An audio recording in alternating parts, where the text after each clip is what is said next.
पुण्यातील कोथरूड मतदारसंघातून चंद्रकांत पाटील यांचा विजय झाला आहे. चंद्रकांत पाटील यांच्या विरोधात उद्धव सेनेचे चंद्रकांत मोकाटे अशी लढत होती. चंद्रकांत मोकाटे यांनी यापूर्वीच मतदारसंघाचे नेतृत्व केले आहे.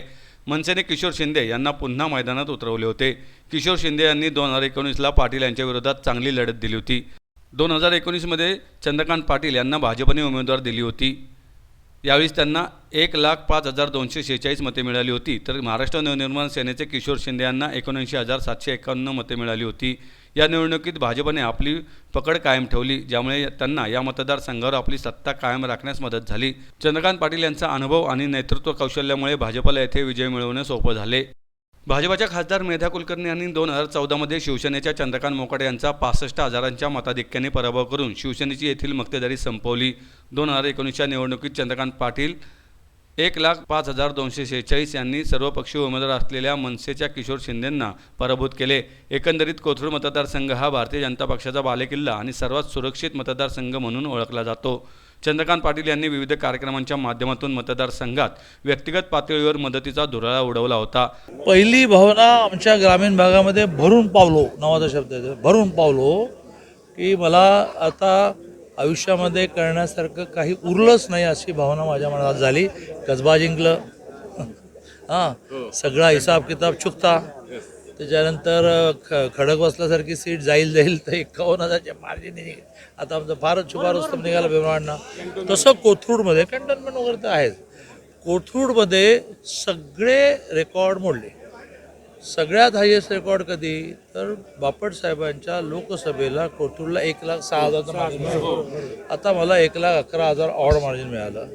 आणि त्यामुळे याच्या पुढेच जे कोणी आहेत ते त्या सगळ्यांनी रेकॉर्ड करत बसावे. जुने रेकॉर्ड मी संपवलेले आहेत. याचं श्रेय मी मनापासून कार्यकर्त्यांना आणि कार्यकर्त्यांच्या घरच्यांना देतो. तर संदीप खर्डेकरांकडे ते बायको मुलगा असून सगळेच काम करतात, पण आमचा पुनीत जोशीसारखा कार्यकर्ता असेल, आमचा दीपक पोटेसारखा कार्यकर्ता असेल, ते बोमलत दिवसभर माझ्या मागे फिरत राहिले. घरामध्ये मुलं, त्यांच्या शाळा, त्यांचे आजारपण गेले 2 महिने पत्ताच नाही माझ्या कार्यकर्त्याला. आणि त्यामुळे कार्यकर्त्याला आणि त्याच्या कुटुंबियांना मी ह्याचं श्रेय देतो. पहिल्यापासून तुम्ही माझ्या सगळ्या नेत्यांना, कार्यकर्त्यांना अख्ख्या महाराष्ट्रामध्ये हेच सांगणार आहे की मोदीजींकडून काही शिकलं पाहिजे. मोदीजी कधी कोण टीका करतं, कोण काय म्हणतं हे लक्षात देत नाही. ते मी 3 कोटी घरं कशी बांधली, 11 कोटी गॅस कसे दिले यावर जातात. पण त्यातून या देशामध्ये त्यांनी एक वेगळी लाभ मिळणारे नावाची वोट बँक क्रिएट केली, जी वोट बँक भाजपची कधी नव्हती. झोपडपट्ट्यांमधली, गरीब माणसांमधली, मध्यमवर्गीयांमधली. तेच धोरण आमच्या सगळ्यांनी ठरवलं पाहिजे. काशीस जावे नित्य बजावे, विजय मिळवणार, विजय मिळवणार, विजय मिळवणार.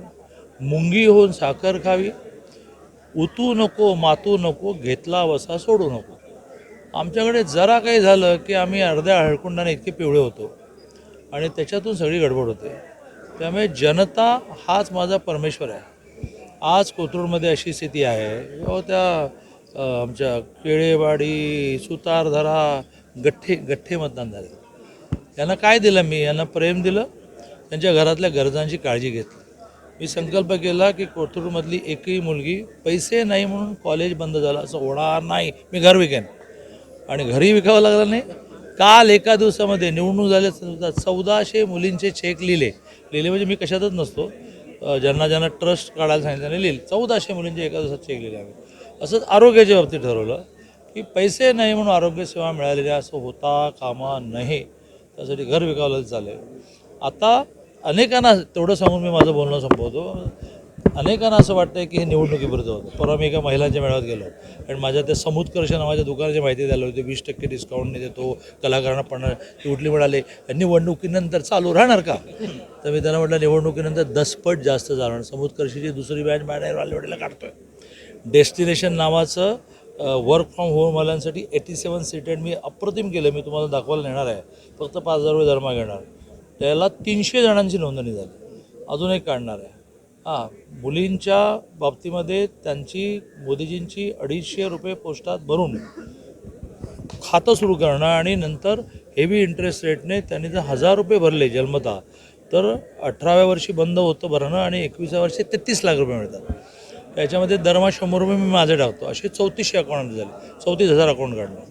आणि त्यामुळे त्या 5 वर्षामध्ये 2 विकास असतो, एक व्यक्ती विकास आणि एक पायाभूत सुविधा, रस्ते गटर ते चालू राहील. व्यक्ती विकास हा जो मुख्यमंत्री एकनाथ शिंदेने, देवेंद्रजींनी आणि अजित पवारांनी पाहिला, 2,20,00,000 महिलांच्या अकाउंटला 1,500 रुपये. अहो, तिच्या अकाउंटला तिच्या आयुष्यात पैसे पहिल्यांदा पडले हो. त्यामुळे ती मोठ्या कौतुकाने गेली काढायला. नवऱ्याला सांगितलं मी आता पैसे काढून येताना खरेदी करून घेऊन येतो. 68 कोटी लोकांची पहिल्यांदा बँक अकाउंट काढली मोदीजींनी, पहिल्यांदा अकाउंट काढली. हा एक ट्रिमेंडस भावविश्वातला बदल आहे. हां, नावामध्ये आईचं नाव, अरे काय रडतात गावोगावमध्ये. आणि नावात आईचं नाव हे नंतर नाही, चंद्रकांत बच्चू सरस्वती नाही, चंद्रकांत सरस्वती बच्चू पाटील. अर्ध्या तिकिटामध्ये एस टीचा प्रवास. अरे ती सारखी चालली माहेरीला, आणि नवरा पण म्हणाला की बरं आहे, बाजारला जाऊन तूच बाजार घेऊन ये अर्ध्या तिकिटामध्ये. 75 वर्षाच्या वरचे वृद्ध, 1 कोटी लोकांनी यावर्षी 75 वर्षावरती प्रवास केला. सारखे चालले पुरीकडे, सारखे चालले पोलीकडे, सारखे चालले तीर्थयात्रेला. ही वोट बँक जी क्रिएट झाली ना, ती काँग्रेसला कळणार नाही आणि पवारसाहेबांना कळणार नाही. पवारसाहेबांची दांडी कधी गुल झाली, उद्धवजींची दांडी कधी गुल झाली कळलंच नाही.